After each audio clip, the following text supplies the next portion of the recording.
Last week I go to Jeju Island. No.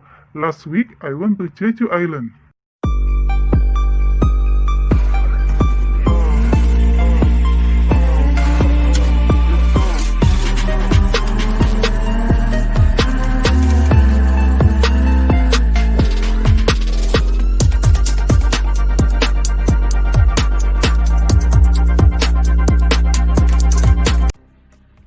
Assalamualaikum warahmatullahi wabarakatuh. Hello students, welcome back to Ma'am Annie English class with me, Ma'am Annie. Anak-anak, apakah kalian pernah mengalami kesulitan ketika kalian ingin menceritakan bagaimana pengalaman kalian di masa liburan? Jika jawabannya ya, maka di sini kalian akan mendapatkan jawaban dari segala kesulitan kalian. Karena di sini kita akan membahas bagaimana cara menceritakan, bagaimana cara menyatakan aktivitas di waktu lampau, bagaimana cara kita bercerita tentang pengalaman kita dengan menggunakan simple past tense.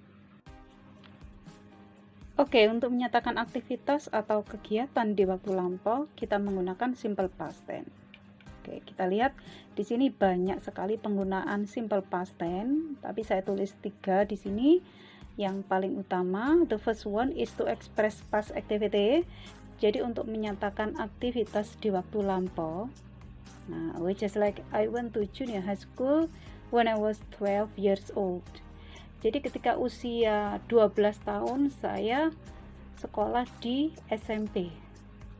Oke, the next one is to express past situation, menyatakan situasi atau kondisi di waktu lampau. For example, the baby was cute. So in the past, the baby was cute. And then the next one is to express past habit, menyatakan kebiasaan di waktu lampau. For example, Tara swam in the river when he was 10 years old.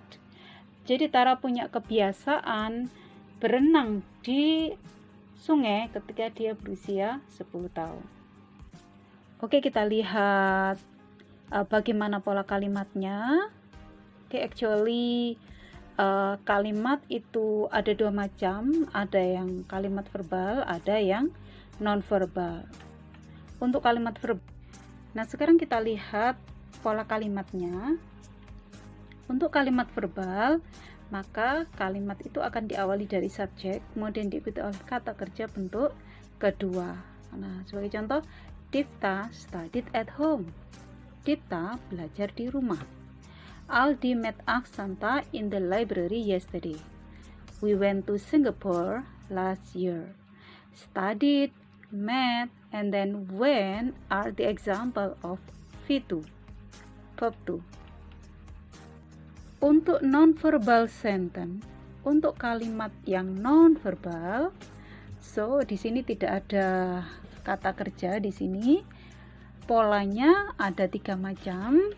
Yang pertama ada subjek, and then diikuti oleh to be, was, were, kemudian diikuti oleh kata sifat or adjective. For example, I was young 25 years ago. Jadi 25 tahun yang lalu saya itu masih muda. Oke, so young here is adjective. Pola yang kedua adalah subject plus to be, was, were, and then followed by noun. For example, Masha was a baby. Dulu Masha itu seorang bayi, tapi sekarang sudah tidak bayi lagi.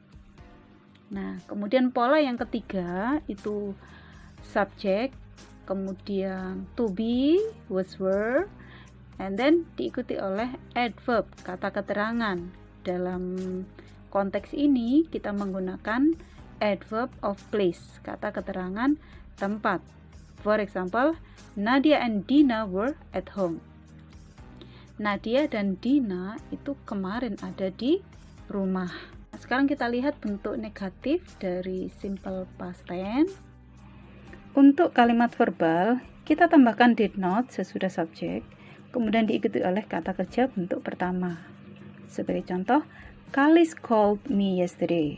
Nah, nanti akan berubah menjadi Khalis did not call me yesterday. And then Tara wrote his name on the stone. So, nanti akan menjadi Tara did not write his name on the stone. Lalu bagaimana dengan non-verbal sentence atau kalimat non-verbal?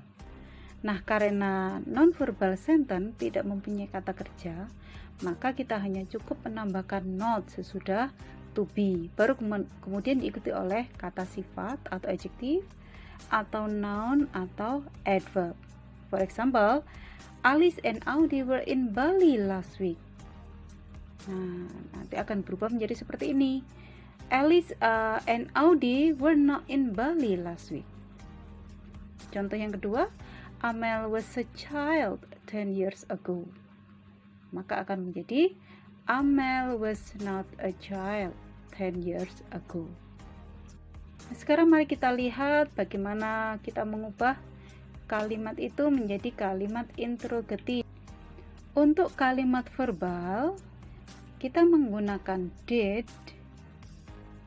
in the initial position.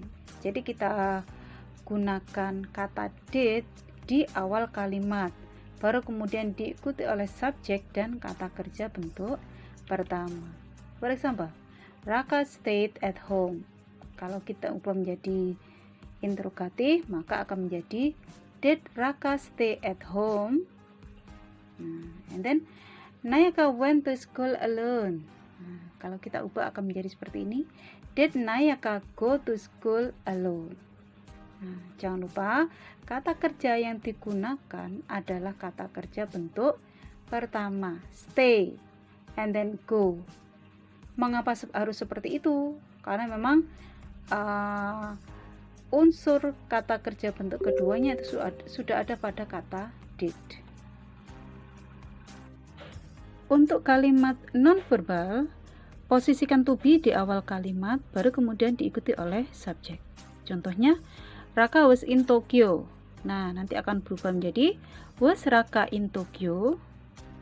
Contoh yang lain, Naya and Didi were still in London. Nanti akan berubah menjadi were Naya and Didi still in London. Nah, sekarang kita akan lihat kata keterangan waktu yang biasa digunakan pada simple past tense. Yang pertama, penggunaan kata yesterday, kemarin, and then last week, minggu yang lalu, last time, saat yang lalu, 2 weeks ago, 2 hari yang lalu, 3 weeks ago, 3 minggu yang lalu, and then last Monday, and then etc. dan lain-lain. Now it's time for you to check your understanding. Ada 5 pertanyaan di sini. You have just choose the best answer. Pilih jawaban yang benar. Kemudian kalian tulis jawabannya di kolom komentar, oke? Nah, sekarang kalian bisa mengucapkan Alhamdulillah, I did it, I did it, I did it. Well, I think that's all what I want to say today. Thanks for watching my video and see you on my next video. Wassalamualaikum warahmatullahi wabarakatuh.